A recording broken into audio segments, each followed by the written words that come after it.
नमस्कार मित्रों, जय माता दी। स्वागत है आप सभी का हमारे यूट्यूब चैनल के ऊपर। जैसे कि अपन ने लग्नों के ऊपर सिरे चला रखी थी और एक एक लग्न है उसके बारे में अपन बारीकी से डिस्कशन कर रहे थे। और आज अपन बात करने वाले हैं कर्क लग्न है उसके बारे में।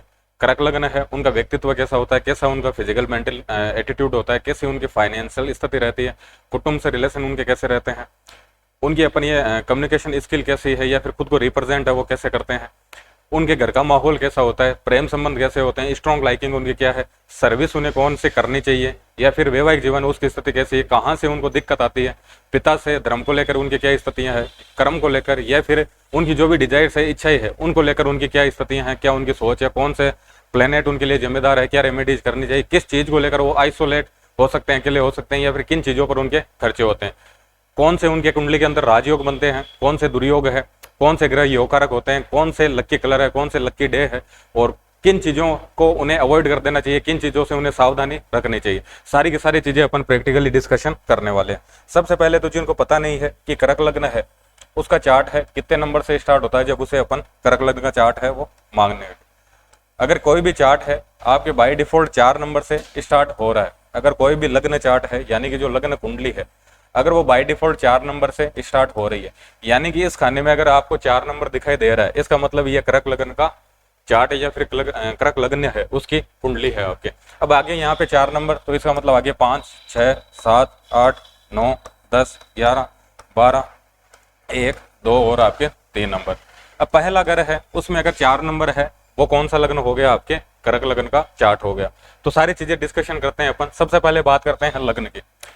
अब लग्न कौन है? लग्न व्यक्ति खुद है, उसका व्यक्तित्व है, उसका फिजिकल मेंटल एटीट्यूड है, उसका नेचर है। अब पहले घर में 4 नंबर राशि आ रही है यानी कि कर्क राशि आ रही है। कर्क राशि के जो स्वामी है वो है आपके चंद्रमा। चंद्रमा है जल तत्व की राशि है। तो इनकी अगर नेचर की बात करें सबसे पहले अपन, तो इनका नेचर है बिल्कुल जल की तरह है। जल है, कहीं पे भी खुद को एडजस्ट कर लेता है। तो वैसे ये खुद को कहीं पर भी एडजस्ट कर सकते हैं किसी भी स्थिति परिस्थिति के अंदर। जैसे जल है उसका जो अपन नेचर देखे तो उसका फ्लोइंग नेचर है, बहते रहना।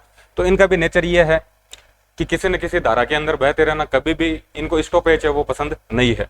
कर्क राशि है उसे बाय डिफॉल्ट जो अपन देखते हैं कालपुरुष की जो कुंडली है उसमें चौथे घर को रूल करती है और चौथे घर में अपन माता की स्थिति देखते हैं। तो कर्क लग्न के जो भी लोग हैं इनमें बाय डिफॉल्ट जो एनर्जी है वो एक तरह से मातृत्व भाव इनकी एनर्जी के अंदर है। तो हमेशा इनकी जो एनर्जी है माता की तरह एनर्जी है, हमेशा लोगों को हेल्प करने का इनका जो नेचर होता है या फिर लोगों को देते रहना, लोगों की हेल्प करना, हमेशा इमोशनली टच रहना लोगों के साथ में, ये इनका बेसिक नेचर है। और अपन ने देखा है कि जितने भी महापुरुष है उनका भी बाय डिफॉल्ट जो चार्ट है वो कर्क लग्न का होता है। या फिर अपन ये भी मान सकते हैं कि अगर जो 12 लग्न है उनमें से अगर सबसे अच्छे इंसानों का कौन सा लग्न होता है तो वो अपन कर्क लग्न है उसको मान सकते हैं। यानी कि बाय डिफॉल्ट सबसे अच्छे इंसान है वो कर्क लग्न वाले माने जाते हैं या वो पाए जाते हैं, क्योंकि लग्न है उसमें किसकी राशि आ गई?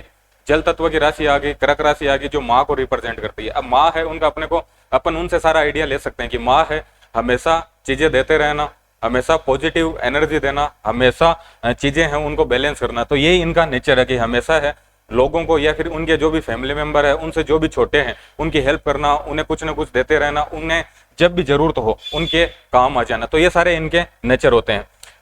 अब लग्न है उसके स्वामी चंद्रमा बन रहे हैं, तो चंद्रमा है उसका ये भी नेचर है कि चंद्रमा अगर किसी चीज को ठान ले, मन है और मन अगर किसी भी चीज को ठान लेता है तो उसको वो पूरा भी कर लेता है या फिर पीछे नहीं हटता है। तो ये भी इनकी विशेषता होती है कि अगर ये किसी भी चीज को ठान लेते हैं या फिर इनके मन में ये हो जाए कि अपने को ये करना है तो ये उसको पूरा कर कर ही रहते हैं। लेकिन मन की स्थिति है तो ये चीजों से इमोशनली टच होना चाहते हैं या फिर जो भी इनके फैमिली मेंबर है, जो भी इनके रिलेटिव्स है, जिनसे भी ये कांटेक्ट में आते हैं, कहीं ना कहीं ये उनसे इमोशनली अटैचमेंट चाहते हैं, इमोशनली चाहते हैं कि टच में हो, संपर्क में हो। अगर इमोशनली टच में नहीं हो पाते हैं तो फिर इनकी मनोस्थिति है वो थोड़ी गड़बड़ हो जाती है। तो ये सारी स्थितियां इनके देखते हैं अपन व्यक्तित्व के बारे में। अब बात करते हैं अपन दूसरे घर की, यानी कि जो कुटुंब का घर है या फिर अपने जो फाइनेंस का घर है, इनके सेविंग्स है वो अपन देखते हैं दूसरे घर से। अब दूसरे घर के अंदर आ रही है इनके सिंह राशि। अब सिंह राशि है उसके स्वामी है सूर्यदेव। अब सूर्यदेव है उनका नेचर अपने को पता है। दूसरा घर है कुटुंब की स्थिति देख रहे हैं, यानी कि इनके जो कुटुंब की स्थिति है, इनके घर वालों की जो स्थिति है, कहीं ना कहीं उनकी रौनक है, उनकी रुतबा है एक अलग लेवल का हो सकता है। अपन ये भी मान सकते हैं कि दूसरा अगर धन भाव है तो इनके अगर पास पैसे आएंगे, पैसों का अगर फ्लो होगा तो वो कहीं ना कहीं गवर्नमेंट के इन्वॉल्वमेंट से इनके पैसे आ सकते हैं, या फिर गवर्नमेंट का किसी भी तरह का काम कर कर इनके पास है पैसे आ सकते हैं, सेविंग्स इनकी हो सकती है। या फिर दूसरा, अगर जो कुटुंब है तो कुटुंब में किसी न किसी व्यक्ति की गवर्नमेंट के अंदर इन्वॉल्वमेंट हो सकती है, ये भी इनके साथ में हो सकता है। अब बात करते हैं अपन तीसरे घर की कि इनकी कम्युनिकेशन स्किल कैसी है, खुद को रिप्रेजेंट है कैसे करते हैं, कम्युनिकेट लोगों से कैसे करते हैं। अब तीसरा घर है उसमें आ रही है 6 नंबर कन्या राशि, यानी कि बुध देव है उनकी राशि है, और बुध देव है वो सीधा सीधा रिप्रेजेंट करते हैं छोटे बच्चों को। तो इनका जो नेचर है वो है छोटे बच्चों की तरह। जब भी ये नए लोगों से कम्युनिकेट करेंगे, या फिर अपन ये मान सकते हैं कि इनके जो भी छोटे भाई बहन है वो छोटे बच्चों की तरह रिप्रेजेंट करते हैं, उनका जो नेचर है वो छोटे बच्चों की तरह है। और अपन ये भी मान सकते हैं कि खुद को ये रिप्रेजेंट करेंगे, जब भी इनके कम्युनिकेट करने की बात होगी तो ये खुद को है छोटे बच्चे की तरह रिप्रेजेंट करेंगे। और पहले ही बता चुका हूं कि पहले क्या है, इमोशनली है, तो छोटे बच्चे जैसे इमोशनली रिप्रेजेंट करते हैं वैसे ही खुद को इमोशनली है पूरा का पूरा रिप्रेजेंट करेंगे। कम्युनिकेशन स्किल अच्छी होगी, क्योंकि कम्युनिकेशन स्किल है वो देखते हैं अपन बुध देव से, और बुध देव है उनकी क्या आ रही है, आपके बाय डिफॉल्ट है यहाँ पर राशि आ रही है। तो कम्युनिकेशन है स्किल अच्छी होगी, नेटवर्क बनाने की इनमें अपन ये मान सकते हैं कि स्किल अच्छी होगी, लोगों को जोड़ना ये सारा उनका नेचर भी है, और ये स्किल उनके अंदर बाय डिफॉल्ट है पहले से अपने को मिलेगी। अब बात करते हैं अपन कि घर की स्थिति है, या फिर कुटुंब का जो माहौल है, या फिर जिस घर के अंदर वर्तमान में रह रहे हैं उसका माहौल कैसा है। तो घर में की जो राशि है उसमें आ रहे हैं 7 नंबर। 7 नंबर है शुक्र देव की राशि है, तुला देव राशि एक बैलेंसिंग राशि है। तो सबसे पहले तो 7 नंबर राशि है, इसका मतलब इनको कंफर्ट है, लग्जरी है, इन सभी चीजों से लगाव होगा। और इनका जो घर है कहीं ना कहीं उसमें कंफर्ट की चीजें हैं, लग्जरी की चीजें हैं, वो सभी पर्याप्त मात्रा में अपने को देखने को मिलेगी। तो ये सारी स्थितियां रहेगी। अब बात करते हैं अपन चौथा घर है, उससे अपन स्टार्टिंग की लर्निंग भी देखते हैं कि बच्चा है कहाँ से सीखता है, या फिर स्टार्टिंग की जो भी अपनी लर्निंग है वो चौथे घर से देखते हैं। तो कहीं ना कहीं ये कंफर्ट की या फिर लग्जरी की चीजों के पास में रहेंगे, या फिर खुद को जितना कंफर्ट में रखेंगे उतनी ही उनकी अच्छी लर्निंग होगी। अब देखते हैं अपन 5वें घर में। 5वां घर है उससे अपन किसी भी व्यक्ति उसकी स्ट्रॉन्ग लाइकिंग देखते हैं, प्रेम संबंध देखते हैं, या फिर व्यक्ति है उसकी रुचियां हैं वो 5वें घर से देखते हैं। 5वां घर है उसमें आ रही है वृश्चिक राशि। अब वृश्चिक राशि है उसका अपन साइन की बात करें तो बिच्छू है उसका साइन। तो कहीं ना कहीं अपन ये मान सकते हैं कि प्रेम संबंध है उनके अंदर इनको धोखा मिलता है। प्रेम संबंध इन्हें जैसे चाहिए, इन्हें जैसा इमोशनली अटैचमेंट चाहिए, वैसे प्रेम संबंध इनके साथ में नहीं रहते हैं, वैसे जिनकी जैसी इनकी अपेक्षा है वैसे इनको प्रेम संबंध नहीं मिल पाते हैं। स्ट्रॉन्ग लाइकिंग की बात करें अपन तो मंगल देव की राशि है, तो अपन ये मान सकते हैं कि इनकी पसंद है वो बदलती रहती है। एक समय में कभी कुछ भी पसंद हो सकता है, एक समय बाद में कभी कुछ भी पसंद हो सकता है। तो इनकी लाइकिंग है वो कहीं ना कहीं हमेशा है बदलती रहेगी। अब बात करें अपन छठे घर की कि सर्विस है इन्हें कैसे करनी चाहिए। तो छठे घर में जो राशि है वो है आपके बृहस्पति देव की।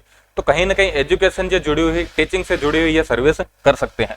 अब छठे घर में 9 नंबर राशि आ रही है, बृहस्पति देव की राशि आ रही है। छठा घर है उससे अपन षड्रिपु है वो भी देखते हैं, काम है, क्रोध है, लोभ है, मोह है, मद है, मत्सर्य है। तो ये जो षड्रिपु है वो देखते हैं अपन छठे घर से। अब छठे घर में बाय डिफॉल्ट जो एनर्जी आ गई वो आ गई है बृहस्पति देव की, और बृहस्पति देव है कहीं ना कहीं अपन षड्रिपु है उनसे उनको मुक्त मानते हैं, साइड में उनको मानते हैं।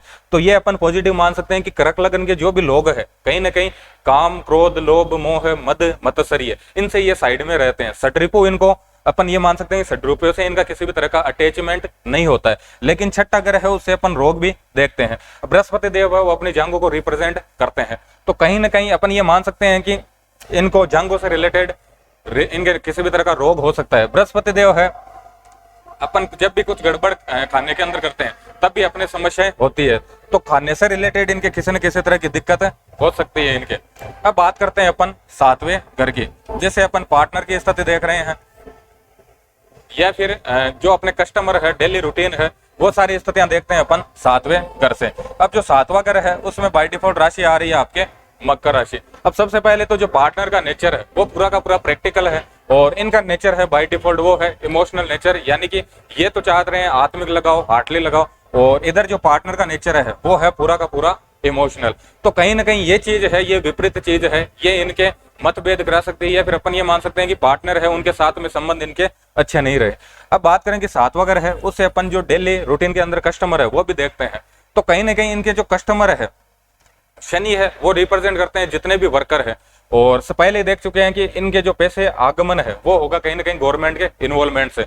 तो इनके जो कस्टमर है वो कहीं ना कहीं किसी तरह के वर्कर हो सकते हैं, अपन ये मान सकते हैं। अब बात करते हैं इनके 8वें घर की, यानी कि 8वां घर है जो कि दिक्कतों का घर है। 8वें घर के अंदर आ रही है आपके 11 नंबर राशि। अब 11 नंबर राशि है, सबसे पहले तो असाध्य रोग है वो अपन 8वें घर से देखते हैं। शनिदेव है, उनसे अपन पैरों से संबंधित रोग देखते हैं, तो कहीं ना कहीं पैरों से संबंधित इनके तकलीफ हो सकती है, दिक्कत इनके जीवन के अंदर हो सकती है। 11 नंबर जो घर है यानी कि शनिदेव की राशि है, ये आपके कर्म के कारक देवता है, तो कार्य क्षेत्र के अंदर भी इनको किसी न किसी तरह की दिक्कत हो सकती है। या फिर अपन ये भी मान सकते हैं कि इनका जो नेचर है वो कैसा है, बिल्कुल भावुक होते हैं, इमोशनल होते हैं, तो कहीं ना कहीं कार्य क्षेत्र है उसके अंदर इनकी अपेक्षा के जो अपेक्षा चाह रहे हैं वैसे अगर लोग इनके साथ में खुद को रिप्रेजेंट ना करें, घुले मिले नहीं, इस कारण इनको कार्य क्षेत्र उसके अंदर दिक्कत हो सकती है। अब बात करें अपन 9वें घर की, यानी कि इनके जो भाग्य है उसकी स्थिति कैसी है। भाग्य भाव है उसमें 12 नंबर राशि आ रही है, यानी कि मीन राशि। मीन राशि है वो कहीं ना कहीं परफेक्शन है वो चाहती है, तो अपन ये भी मान सकते हैं कि ऐसे लोग हैं परफेक्शन को प्राप्त करते हैं, किसी भी सब्जेक्ट है उसके अंदर डीप रिसर्च करते हैं। और अपन ये भी मान सकते हैं कि 9वां घर है वो धर्म का है, अध्यात्म का है, और गुरुदेव है उसके खुद कारक है, तो बृहस्पति देव की बाय डिफॉल्ट राशि आ रही है। तो ऐसे व्यक्तियों का धर्म के अंदर, आध्यात्म के अंदर, या फिर जितने भी रहस्यमय विद्याएं हैं, या फिर ओकल्ट के जितने भी सब्जेक्ट है उनके अंदर उनकी गहरी रुचि होती है, या फिर जितने भी अपने कल्चर है उनसे इनको गहरा अटैचमेंट होता है। अपन ये मान सकते हैं कि जितने भी कल्चर से जुड़ी हुई चीजें हैं, या फिर पिता से, इनके जो गुरु है, इनके जो भी गाइडर है, मेंटर है, इनसे इनको बहुत अच्छा अटैचमेंट होता है। धार्मिक यात्राएं करते हैं, और अपन ये भी मान सकते हैं किसी न किसी सब्जेक्ट है उसके अंदर परफेक्शन तक जाते हैं, उसके अंदर हाई लर्निंग ये लेते हैं। अब इनका भाग्य है ये अगर सपोर्ट नहीं कर रहा है, अगर कर्क लग्न वाले लोग हैं और इनको भाग्य का साथ नहीं मिल रहा है, तो इनके लिए रेमेडी होगी कि आसपास में जो भी मंदिर है उसमें जाना स्टार्ट कर दे। उसके अंदर किसी भी तरह की अपन ये मान सकते हैं कि एक्टिविटी, या फिर घर के पास में जो भी मंदिर है उनका इन्वॉल्वमेंट आपके लाइफ के अंदर हो जाना चाहिए। अगर किसी भी तरह की दिक्कत आ रही, यानी कि शनिदेव है किसी भी तरह की दिक्कत दे रहे हैं आपको, तो कहीं ना कहीं आपको जो मजदूर वर्ग है, जितने भी वर्कर है, जितने भी निम्न वर्ग के लोग हैं, जितने भी सफाई कर्मचारी है, या फिर सब्जी विक्रेता है, फल विक्रेता है, उनसे जो इनके अपन ये मान सकते हैं कि उनसे जो रिलेशन है वो बाय डिफॉल्ट इनके अच्छे हो जाने चाहिए। अब बात करते हैं अपन 10 नंबर घर के। 10 नंबर जो घर है इसमें बाय डिफॉल्ट जो राशि आ रही है वो आ रही है आपके 1 नंबर। 1 नंबर राशि है ये है आपके मंगल देव की राशि है। तो कहीं ना कहीं अपन पहले भी बात कर चुके हैं कि जो कर्क लगन के लोग हैं कहीं ना कहीं ये उच्च पद पर देखते हैं, या फिर जितने भी महापुरुष है वो देखते हैं अपन कर्क लगन के। तो 1 नंबर राशि है मंगल देव की राशि है, और मंगल देव की राशि 10वें घर के अंदर अच्छी प्लेसमेंट मानी जाती है मंगल देव की। और मंगल देव की अगर राशि आ रही है बाय डिफॉल्ट तो ये भी अपन अच्छी स्थिति मान सकते हैं। तो कहीं ना कहीं अपन इनके जो कार्य क्षेत्र है उसके अंदर गवर्नमेंट का इन्वॉल्वमेंट हो सकता है, या फिर ये उच्च पद है उस पर जाकर काम कर सकते हैं, या फिर मंगल देव है उनसे अपन टेक्निकल वर्क देखते हैं, तो कहीं ना कहीं टेक्निकल वर्क है वो कर सकते हैं, टेक्निकल वर्क कर सकते हैं, और उसमें गवर्नमेंट का इन्वॉल्वमेंट लेकर ये अपने धन लाभ है वो ले सकते हैं। और वर्कर है वो जुड़ जाए, टेक्निकल वर्क पहले से इनको सपोर्ट कर रहा है, और उसके बाद में गवर्नमेंट का इन्वॉल्वमेंट हो जाए तो इसके बाद में ये किसी भी क्षेत्र के अंदर बहुत अच्छा कर सकते हैं। अब बात करें अपन इनके इच्छा पूर्ति की, तो इच्छा पूर्ति का जो घर है उसमें आ रही है 2 नंबर राशि, यानी कि वृषभ राशि। अब वृषभ राशि है 11वां जो घर है, उससे अपन अपना जो परमानेंट फ्रेंड सर्कल है वो भी देखते हैं। और वृषभ राशि है उसके अगर शाइन की बात करें तो उसमें देखते हैं अपन बेल, यानी कि इनके जितने भी फ्रेंड सर्कल है वो सारे के सारे इनको सपोर्ट करने वाले होते हैं। या फिर अपन ये भी मान सकते हैं इनके फ्रेंड सर्कल है लिमिटेड हो सकते हैं, लेकिन जो भी होंगे इनको सपोर्ट करने वाले होंगे, और ये इनकी इच्छाएं है बाय डिफॉल्ट धीरे धीरे पूरी अपने आप हो जाती है। अब बात करते हैं अपन कि इनके खर्चे हैं वो कहां पर होते हैं। 12वां जो घर है उससे खर्चे भी देखते हैं अपन, मोक्ष की स्थिति देखते हैं, हॉस्पिटलाइजेशन की, आइसोलेशन की, वो सारी स्थितियां अपन 12वें घर से देखते हैं। 12वें घर में आ रही है आपके 3 नंबर राशि। 3 नंबर है मिथुन की, अपन ये मान सकते हैं मिथुन राशि है, बुध देव की राशि है। तो इनका नेचर है बाय डिफॉल्ट पहले से ऐसा है, मातृत्व भाव इनके अंदर पहले से मौजूद है। अब इनके जो खर्चेवान होने वाले हैं वो बाय डिफॉल्ट होने वाले हैं बच्चों के ऊपर, और वैसे भी इनमें मातृत्व भाव है तो ये अपने से छोटे जितने भी इनके परिवार के अंदर है, इनके कॉन्टेक्ट में जितने भी लोग हैं, इनको बाय डिफॉल्ट वैसे ये छोटे हैं इनसे, वो सभी को इनको बच्चे मानेंगे और उन पे उनकी हेल्प करेंगे, उन पे खर्चे करेंगे। तो इनके खर्चे हैं मैक्सिमम कहां पर होंगे, बच्चों के ऊपर होंगे, ये अपन मान सकते हैं। अब देखने वाले हैं अपन कि इनके कौन कौन से ग्रह है जो पॉजिटिव रिजल्ट देते हैं या फिर योग कारक है। अगर बात करें अपन कि कौन से ग्रह है जो इनको पॉजिटिव रिजल्ट है देते हैं, अगर पॉजिटिव रिजल्ट वाले ग्रह की बात करें अपन तो 1 नंबर पे तो हो गया आपके चंद्रमा, उसके बाद में है आपके मंगल देव, उसके बाद में है आपके बृहस्पति देव, यानी कि जो पॉजिटिव रिजल्ट देने वाले हैं वो है आपके चंद्रदेव, मंगलदेव और बृहस्पति देव। अब देखें कि न्यूट्रल है, कौन से ग्रह है जो इनके न्यूट्रल है। न्यूट्रल की बात करें तो वो है आपके सूर्यदेव और आपके शुक्रदेव। अब बात करते हैं अपन कौन से ग्रह है जो इनको नेगेटिव रिजल्ट देते हैं। नेगेटिव रिजल्ट की बात करें अपन तो वो है आपके इनके शनिदेव और बुधदेव।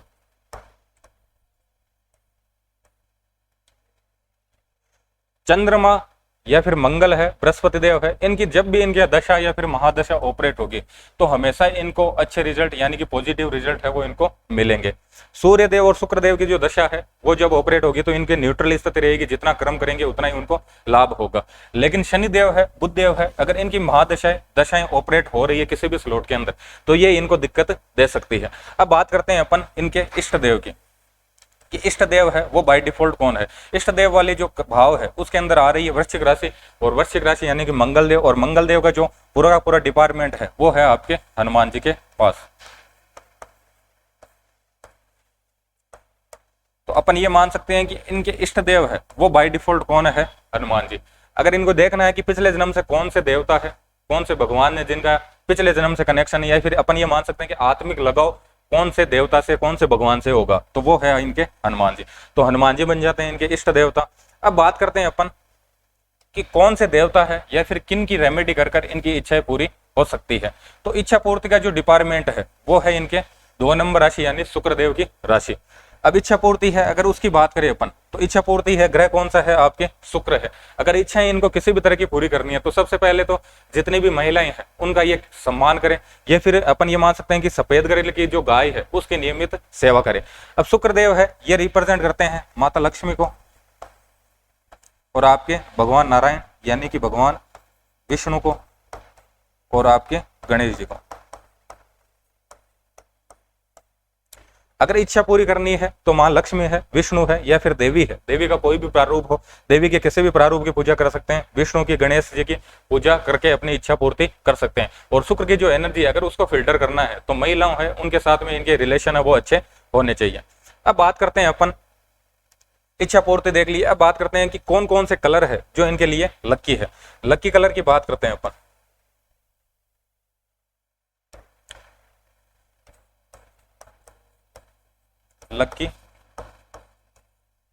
लक्की कलर की बात करें तो लक्की कलर है इनके लिए सफेद, लाल और आपके हल्का पीला, ठीक है।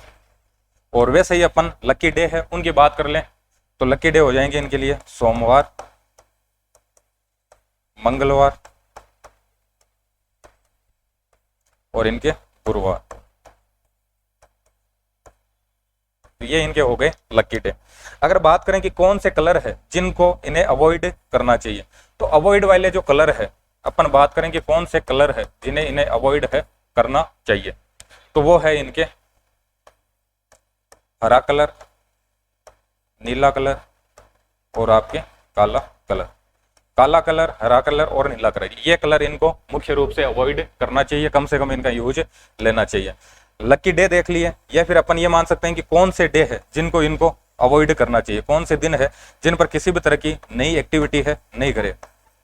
अवॉइड वाले डे कौन से हैं, तो वो है आपके बुधवार और आपके शनिवार।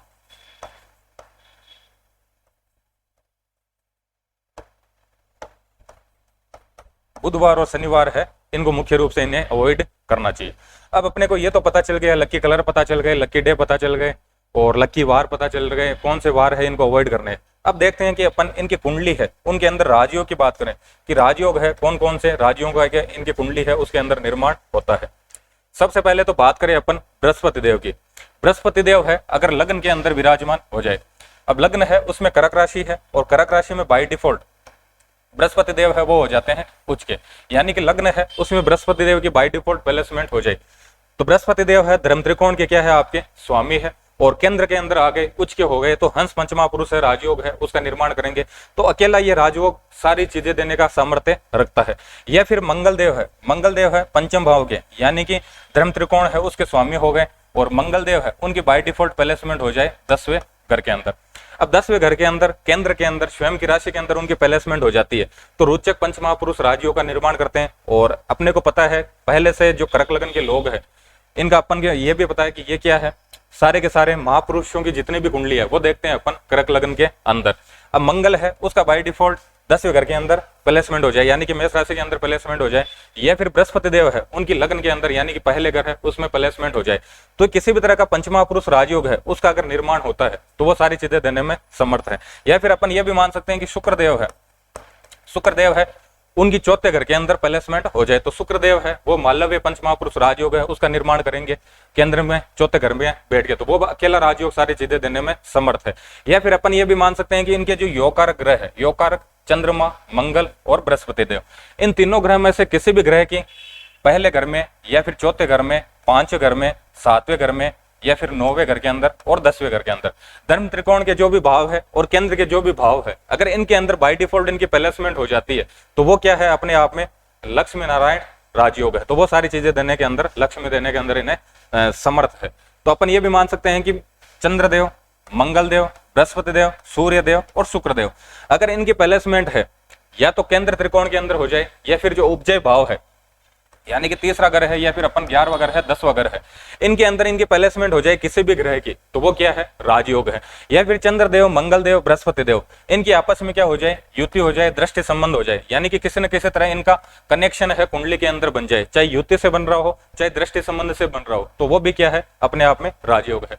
तो ये सारी चीजें देखिए अपन ने, कर्क लग्न है उनके लिए क्या चीजें उन्हें इग्नोर करनी चाहिए, अवॉइड करनी चाहिए, कौन से सावधानियां रखनी चाहिए, कैसे कैसा उनका नेचर होता है और कौन से उनके कुंडली के अंदर राजयोग होते हैं। अगला जो क्रम है उसमें देखेंगे अपन सिंह लग्न की जो कुंडली है उसके बारे में अपन डिटेल से डिस्कशन करेंगे। धन्यवाद।